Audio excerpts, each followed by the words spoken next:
প্রিয় ভাই ও বোনেরা, আজকে তোমাদের ফাংশন অফ সেভারাল ভেরিয়েবল এই চ্যাপ্টারটির গুরুত্বপূর্ণ কন্টেন্ট নিয়ে আলোচনা করছি। কন্টেন্টের নাম কন্টিনিউটি অফ এ ফাংশন। কি এই বিষয়টি এ টু জেড আমরা পুরো বাস্তব উদাহরণ সহযোগে শিখব। তবে আমি দুটো পার্টে ভাগ করে নিয়েছি। একটা শেখাবো ফাংশন অফ ওয়ান ইন্ডিপেন্ডেন্ট ভেরিয়েবলের জন্য, আর একটা শেখাবো ফাংশন অফ টু ইন্ডিপেন্ডেন্ট ভেরিয়েবলের জন্য। দুই ক্ষেত্রেই শর্ত কেন, কী জন্য, কী কারণে আসে সেই সম্পর্কটা বলবো। পাশাপাশি আজকে আমরা যেহেতু চ্যাপ্টার করছি function of two independent variable, তাই ওই টপিকের উপর কন্টেন্ট বোঝানোর পর ওই টপিকের উপর একটা অঙ্ক করিয়ে দেব। তো চলো শুরু করি তাহলে আজকের ক্লাস। তো দেখো, প্রত্যেকে আমরা কন্টিনিউটি অফ এ ফাংশন বোঝার আগে একটু আমাকে দেখতে হবে আমরা কি শিখে এসেছি লিমিট চ্যাপ্টারে। মনে করে দেখো, যখন আমরা লিমিট চ্যাপ্টার করেছিলাম সেখানে আমরা বলেছিলাম যে ধরে নাও এটা এক্স অ্যাক্সিস আর এটা হচ্ছে ওয়াই অ্যাক্সিস। যাতে বোরিং না ফিল করো, যাতে এটা না ফিল হয় স্যার আপনি তো কন্টেন্টে চলে গেলেন, একটা বাস্তব উদাহরণ দিন, তাই বলেছিলাম যে টেনশন নিও না। এটা হচ্ছে কি, এটা হচ্ছে একটা বিটেক, আর এটা হচ্ছে কি তুমি। ক্লিয়ার? এই পয়েন্টটা হচ্ছে তুমি তুমি এই মঞ্জিলে পৌঁছাতে চাও। ক্লিয়ার? এই লক্ষ্যে পৌঁছাতে চাও। তুমি পৌঁছাতে পারো আর না পারো, তোমার যে আশেপাশে তোমার ফ্রেন্ড সার্কেলের ফ্রেন্ডরা আছে না, তাদেরও কিন্তু লক্ষ্য কিন্তু ওইখানে পৌঁছানো, তাদেরও কিন্তু লক্ষ্য ওইখানে পৌঁছানো। এ পাশের ফ্রেন্ডেরও লক্ষ্য আর এ পাশের ফ্রেন্ডেরও কিন্তু লক্ষ্য ওইখানে পৌঁছানো, তাই না? তো তারাও কিন্তু এখানে পৌঁছাতে চায়। সে তুমি পৌঁছাতে পারো আর না পারো। ক্লিয়ার? তো তুমি ধরো পৌঁছাতে পারো নি এক্ষেত্রে, বাট তোমার ফ্রেন্ডদের যে ডাইরেকশানটা, ফ্রেন্ডের যে লক্ষ্যের ডাইরেকশানটা, সেটা কি একই না? দেখো, প্রত্যেকটা ফ্রেন্ড ওই ডাইরেকশানে যাচ্ছে, প্রত্যেকটা ফ্রেন্ড ওই ডাইরেকশানে যাচ্ছে, লক্ষ্যের ডাইরেকশানে। তাহলে এক্ষেত্রে আমরা বলবো লিমিট এক্সিস্ট। কেমন? আমরা এটাই শিখেছিলাম লিমিটে। স্যার তাহলে কি এই ক্ষেত্রেও লিমিট এক্সিস্ট হবে? দেখুন তো, আবার আঁকছি ছবিটা। এটা এক্স অক্ষ, এটা ওয়াই অক্ষ, এটা আবার সেই B Tech degree.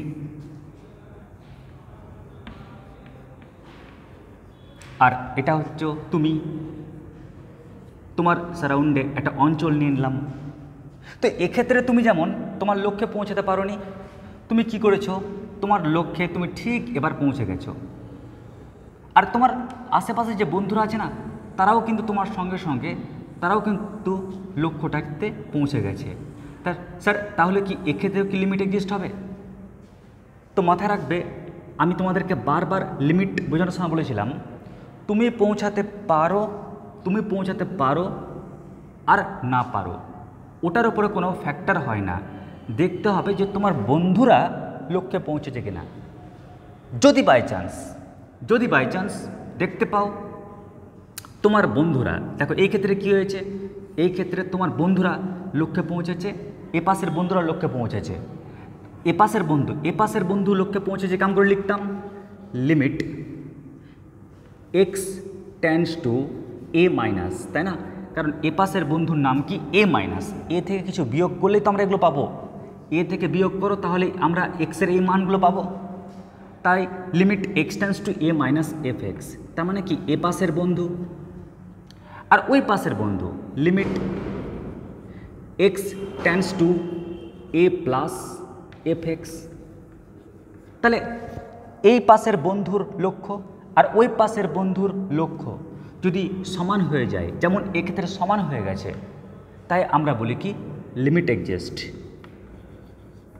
Limit exist. Sir please এই ক্ষেত্রে বলুন না একটু। দেখো এই ক্ষেত্রেও সেম, আমি বলতে পারি এ পাশের limit x tends to A minus F x, অর্থাৎ এ পাশের প্রত্যেকটা বন্ধুর লক্ষ্য আর ওই পাশের প্রত্যেকটা বন্ধুর লক্ষ্য limit x tends to A plus F x, তাদের লক্ষ্যটাও কিন্তু সমান। তাহলে এক্ষেত্রেও কি বলতে পারি আমরা? Limit exist. শুধু এখানে একটা বাড়তি একটা কথা বলবো। ক্লিয়ার? ওই বাড়তি কথাটা বললেই ও কিন্তু পড়ে যাবে এবার কন্টিনিউটির পর্যায়ে। কীরকম? এখানে দেখো তোমাকে কিন্তু পাত্তা দেওয়া হয়নি, লিমিট চ্যাপ্টারে তোমাকে পাত্তা দেওয়া হয়নি, বাট পাত্তাও দেওয়া হয়নি কিন্তু তুমি লক্ষ্য করো তোমারও তো একটা নিজস্ব কোনো লক্ষ্য আছে, তাই না? তুমি সে এক্ষেত্রে লক্ষ্যতে পূরণ করতে পারো নি, বাট ও ক্ষেত্রে তো লক্ষ্য পূরণ করে ফেলেছো। যদি তোমার ফ্রেন্ডের লক্ষ্য এবং তোমার লক্ষ্য যদি একই হয় এবং লক্ষ্যে যদি সবাই পৌঁছে যাও, তোমার ফ্রেন্ডরাও লক্ষ্যে পৌঁছে গেছে এবং তুমিও সেই লক্ষ্যে পৌঁছে গেছো, এফ অফ এ, তাই না? এ পয়েন্টে A functional value F of A, তখনই আমরা বলবো কি, তখনই আমরা বলবো এফ এক্স ইজ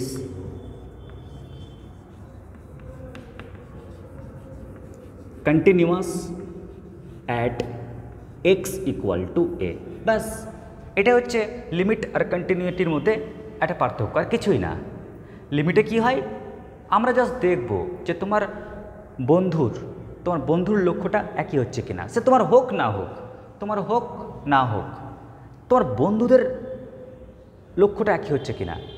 আর কন্টিনিউটিতে কি দেখব, তোমার বন্ধুর লক্ষ্য তো একই হতে হবেই, তোমারও কিন্তু লক্ষ্যটাকে একই হতে হবে। তাই আমরা কি বলছি, এক্ষেত্রে F X is continuous at X equal to A, A পয়েন্টে কন্টিনিউয়াস। তো এটা গেল আমরা ফাংশন অফ ওয়ান ইন্ডিপেন্ডেন্ট ভেরিয়েবলের ক্ষেত্রে কন্টিনিউটির মূল থট। এবার চলো আমরা চলে আসি যে ফাংশন অফ টু ইন্ডিপেন্ডেন্ট ভেরিয়েবলের ক্ষেত্রে কী হয়।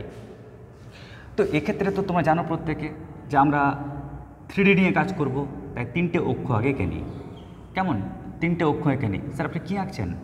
3Dর ছবি, তো তাই 3Dর ছবি ভালো করে বোঝার জন্য আমাদের কিন্তু এরকমই থট লাগবে, ওই জন্য আমি এরকমই ছবি আঁকার চেষ্টা করছি। ব্যাস, তো ধরে নিচ্ছি এটা হচ্ছে এক্স অক্ষ, এটা হচ্ছে ওয়াই অক্ষ, আর এটা হচ্ছে জেড অক্ষ। কেমন? আমি 3টে অক্ষ আগে ধরে নিলাম।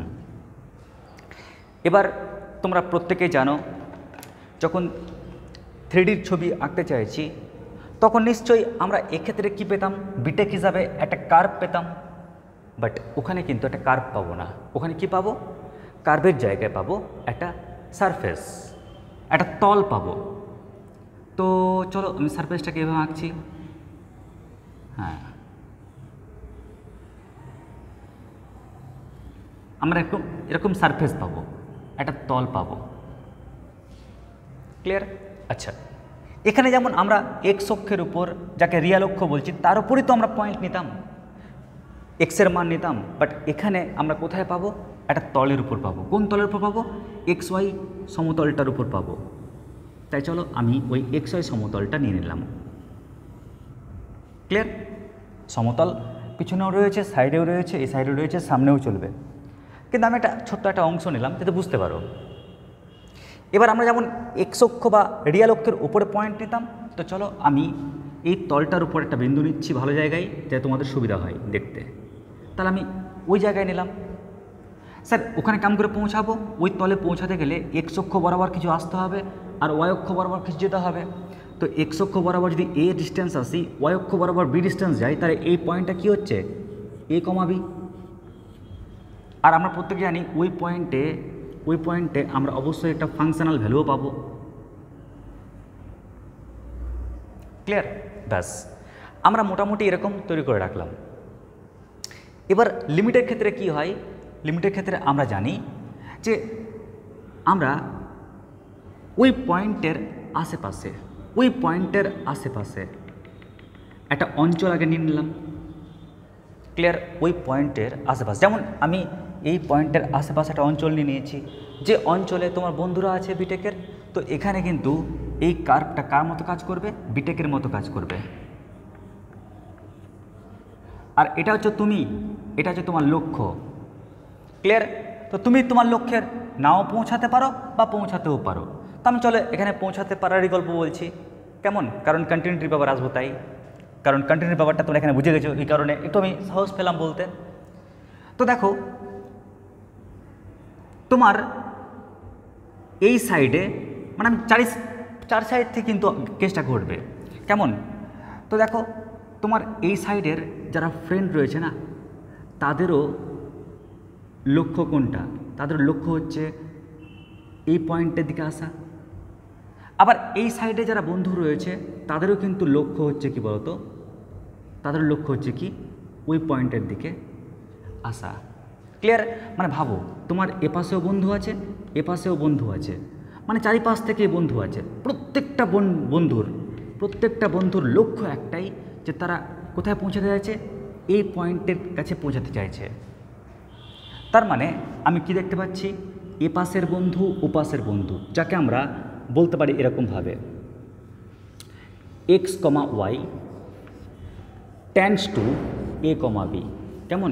x, y tends to a, b। তার মানে কি x, yটা হচ্ছে তোমার বন্ধু, যারা তোমার কাছাকাছি। a, b মানে কি তুমি তোমার কাছাকাছি রয়েছে। tends to মানে কাছাকাছি।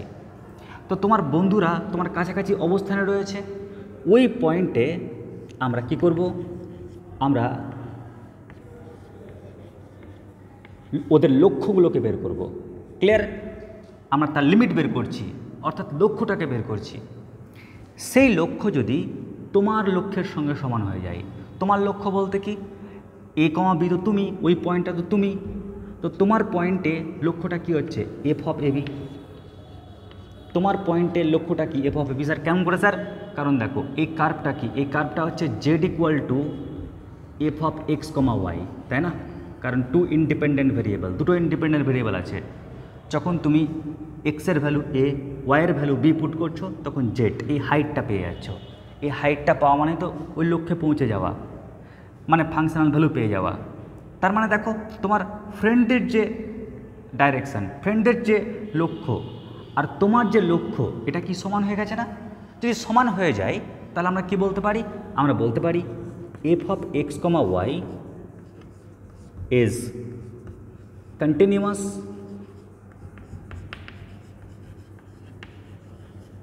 at a, b। ব্যাস, তো এই হচ্ছে কন্টিনিউয়াসের মূল কনসেপ্ট। ক্লিয়ার? তাই শর্টকাটে মনে রাখবে একটাই তথ্য, যে তোমার বন্ধুদের লক্ষ্য এবং তোমার লক্ষ্য একই হতে হবে, তাহলে আমরা বলবো কন্টিনিউয়াস, নচেত নয়। আমাদের যখন অঙ্ক দেবে না, আমরা আগে টেস্ট করব, বিশেষ করে এই ধরনের অঙ্কের ক্ষেত্রে, যে বন্ধুদের লক্ষ্যটা একই হচ্ছে কিনা। অনেক সময় বন্ধুদের লক্ষ্য একই হয় না, তো বন্ধুদের লক্ষ্য একই না হলে গেলে লিমিটই এক্সিস্ট করবে না। ক্লিয়ার? আর লিমিট যদি এক্সিস্ট না করে তাহলে কন্টিনিউয়াসের গল্পই আসছে না। তাই আমাদের প্রথম কাজ হচ্ছে আগে বন্ধুদের লক্ষ্যটাকে আগে দেখব, বন্ধুদের লক্ষ্যটা ঠিক আছে তো? যদি না থাকে তাহলে ডিসকন্টিনিউয়াস। ক্লিয়ার? তো চলো না আমরা দেখে নিই একটা অঙ্কের ক্ষেত্রে, আগে লিখে নেয় অবধি। এবারে দেখো ফার্স্ট অঙ্ক কি বলেছে? Show that f of x, y সমান এটা যখন x, y not equal to 0, 0, আর f of x, y সমান 0 যখন x, y equal to 0, 0 is not continuous at 0, 0। তোমরা এই অঙ্কটি করবে কিভাবে? আমাকে তো কন্টিনিউয়াস প্রমাণ করতে বলেছে, কন্টিনিউয়াস হবে না প্রমাণ করতে বলেছে, তাই না? তো কন্টিনিউয়াস প্রমাণ করতে গেলে আমার কিন্তু এই পার্টটা আমাকে দেখাতে হয়, তাই না? তো আমাকে বলেছে কি কন্টিনিউয়াস নাকি হবে না। তো তার জন্য আমরা যে যে টেকনিক আমরা গ্রহণ করব সেটা হচ্ছে কি, সেটা হচ্ছে প্রথম স্টেপ। আমরা প্রথমে দেখব এটা ক্যালকুলেট করে কি পাচ্ছি। ক্লিয়ার? আমাদের প্রথম স্টেপ আগে এটা ক্যালকুলেট করব। ওটা ক্যালকুলেশন করা খুবই সহজ, টেনশন নেই। দেখো আমাকে তো 0, 0 পয়েন্টে বলেছে, যখন x, y ইকুয়াল টু 0, 0 তখন তো ফাংশনাল ভ্যালু পেয়ে যাচ্ছে 0, ফলে ওই পার্টটা খুব টাফ নয়। আগে এই পার্টটা ক্যালকুলেট করে নাও, দেখো কি পাচ্ছ। তো চলো শুরু করি। আমাকে ক্যালকুলেট করতে হবে কি limit x, y tends to কি 0, 0 আর f of x, y। তো x, y টেন্ডস টু 0, 0 এর মানে কি x, y 0, 0 পয়েন্টের কাছাকাছি সমান নয়। তো 0, 0 পয়েন্টের কাছাকাছি সমান নয়, তার মানে কি এই পার্টটা, তাহলে ওর আন্ডারে যে ফাংশানটা রয়েছে fx রয়েছে ওটা বসাই, মানে 2xy বাই x square plus y square. দেখি তো এই লিমিটের রেজাল্টটা কী পাই, তাহলে আমাদের এই কাজটি হয়ে যাবে। তো যখনই এটা করতে যাব তখনই আমাদের চোখে পড়ে যাচ্ছে, আরে আমরা এখানে যদি ওয়াই ইকুয়াল টু কিছু ধরে নিই, কারণ আমাকে দেখো বলেই দিয়েছে এখানে অলরেডি কি বলেছে, আমাদের বলে দেওয়া হয়েছে যে এক্স ওয়াই টেন্স টু 0 0, তাই না, মানে 0 0 পয়েন্ট দিয়ে যাচ্ছে। কিন্তু আমরা তো জানি প্রত্যেকে 0 0 পয়েন্ট দিয়ে না যাওয়ার অনেক রাস্তা আছে, এই রাস্তা আছে, ওই রাস্তা আছে, এই রাস্তা আছে। তাই আমরা এক কাজ করি, আমরা ধরে নিচ্ছি along y equal two mx। Clear? কারণ প্রত্যেকে তো মূলবিন্দুগামী সরলরেখার সমীকরণ হতে পারে y ইকুয়াল টু mx। আমি m এর মান বলতেই পারি n এর রিয়াল নাম্বার। ওকে, এবার যদি আমি এখানে পুট করি তাহলে কি পাবো দেখো তো।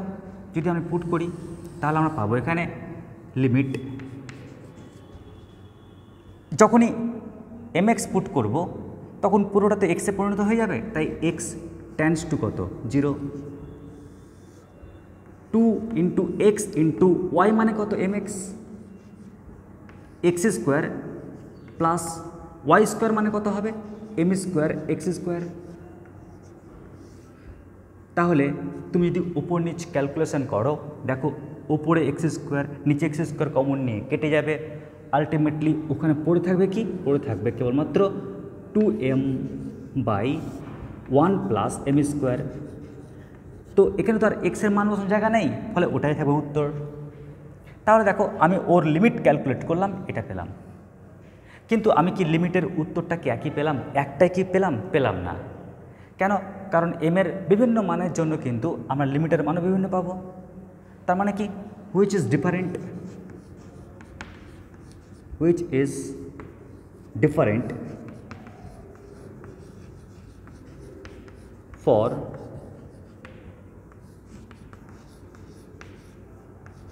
different values of m. So limit does not exist. So limit x comma y tends to 0 comma 0 f of x y does not exist, does not exist. আচ্ছা তোমরা দেখো, যদি লিমিটই এক্সিস্ট না হয়, এই যে লিমিট ওটাই যদি এক্সিস্ট না হয়, আমি মানছি আমরা এখানে ফাংশনাল ভ্যালু পেয়ে যাব, কারণ 0 0 পয়েন্টে ফাংশনাল ভ্যালুটা হচ্ছে 0, মানছি পেয়ে যাচ্ছি, ওর মান তো পেয়ে যাব। কিন্তু লিমিট তো এক্সিস্ট হলো না। আর লিমিট যেহেতু এক্সিস্ট হলো না, ওই কারণে আমরা সঙ্গে সঙ্গে বলতে পারবো যে this function is not continuous at 0 0। So this function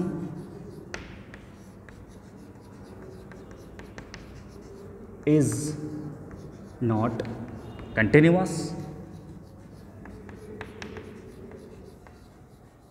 at 0 comma 0। ব্যাস, এই হচ্ছে আমাদের কন্টিনিউটির উপর বেস করে একটি গুরুত্বপূর্ণ সমস্যা। তো আশা করছি তোমরা আজকের টপিকটি বুঝতে পেরেছো। যদি কোনো সমস্যা থেকে থাকে অবশ্যই তোমরা কমেন্ট সেকশানে কমেন্টে জানাবে। এরপরের দিন আমরা আবার নতুন কোনো কন্টেন্ট নিয়ে আসবো তোমাদের মাঝে। আজকের মতো এটুকুটাই। নমস্কার, ধন্যবাদ।